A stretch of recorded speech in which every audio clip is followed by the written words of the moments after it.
안녕하십니까. 저는 성균관 의과대학 삼성서울병원 순환기내과 교수로 재직 중인 최승혁입니다. 오늘 이야기의 주제는 심근경색증의 궁금증을 해결해보는 그런 시간을 갖도록 하겠습니다.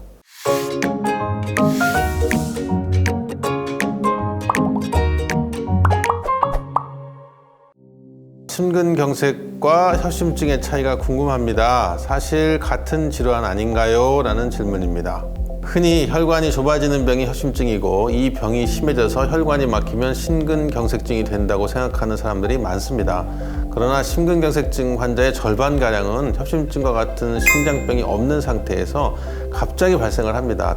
학문적으로도 협심증과 심근경색증의 근본 원인이 콜레스테롤이 쌓이는 동맥경화로 시작되는 건 맞지만 혈관이 좁아진 정도가 70% 이상 또는 완전히 막힌 경우에 심장에 피가 가지 않으면 그로 인해서 가슴 통증이 유발되는 게 협심증입니다.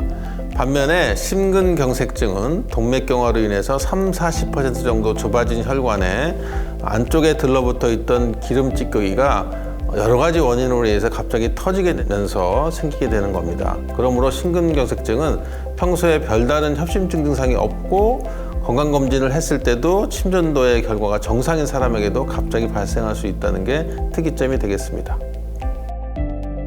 심근경색도 유전이 되나요? 심근경색증은 엄밀히 말하면 가족력이 있는 질병입니다. 유전과 가족력 질병은 비슷하면서도 서로 다른 개념입니다. 한번 설명을 해드리겠습니다. 유전은 부모로부터 태어날 때부터 선천적으로 물려받아서 생기는 겁니다. 그래서 운동을 하거나 식사를 하거나 이런 기타 여러 가지 방법으로 절대 호전되지 않습니다. 이에 비해 가족력 질병은 음식 등 생활 습관 또 아버지하고 어머니하고 같이 살기 때문에 환경적인 요인이 매우 중요하다고 하겠습니다. 심근경색의 경우에는 부모 세대 중에 남성 55세 이하 또는 여성 65세 이하의 협심증이나 심근경색증을 앓은 경우엔 가족력이 있다고 할 수 있습니다. 가족력이 있는 사람이라면 부모님의 생활 습관이나 식사 습관을 면밀히 검토하신 다음에 본인도 그걸 따라하고 있는지를 한번 체크해 보는 게 좋겠다고 할 수 있습니다. 제가 듣기로 위식도 역류 질환과 심근경색증 증상이 비슷하다고 들었는데 구분이 가능한가요? 라는 질문입니다. 보통은 저희 외래에도 그렇고 심장의 협심증이나 심근경색증이 의심이 되거나 또는 발현되신 분들의 증상이 오는 위치가 명치 쪽에 많이 있습니다. 사실은 명치보다 조금 위쪽일 수도 있는데요. 특히 영수증 식도질환이 있는 분들은 목에 이물감이 있거나 또는 기침을 많이 하거나 또는 위로 무언가 올라오는 듯한 통증이 있는 것으로 되어 있습니다. 하지만 강도를 보면 심근경색증의 강도는 굉장히 셉니다. 여러분들이 느껴보시면 아시겠지만 식은땀을 흘리고 이렇게 오래 가다가는 죽겠구나 하는 그런 통증이 심근경색증에 있습니다. 갑자기 통증이 나타났다. 그게 심근경색인지 아닌지 알고 싶으면 구체적으로 눌러보시는 게 가장 큰 도움이 될 수 있겠습니다. 심근경색 골든타임이 30분이라고 알고 있는데 응급실에 도착하면 무슨 검사를 하나요? 도착 전에 환자나 보호자가 취할 수 있는 응급조치가 있을까요?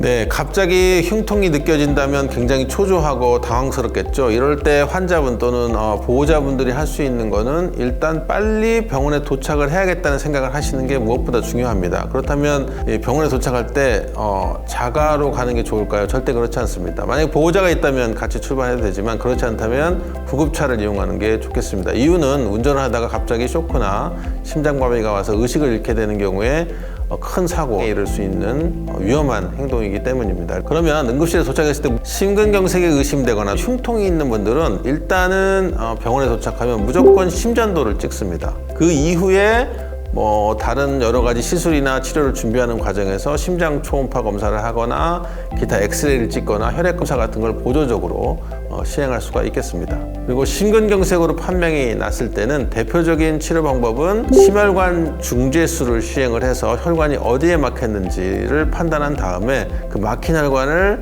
풍선을 이용해서 뚫고 또 스텐트를 넣는 그런 시술까지도 할 수 있습니다. 또는 혈전을 녹이는 치료를 응급실에서 바로 시행을 할 수도 있습니다. 심근경색 발병 후 재발 예방은 어떻게 하나요? 라는 질문입니다. 심근경색이 한번 생기신 분은 다른 분에 비해서 심근경색이 다시 재발할 가능성이 상당히 높습니다. 흔히 심근경색을 치료하신 분 또는 스텐트를 넣으신 분들이 이걸로 다 치료가 됐다 생각을 하고 전혀 병원에 오지 않고 약물을 드시지 않고 그냥 본인 스스로 생활하는 경우가 많은데 굉장히 위험한 행동입니다.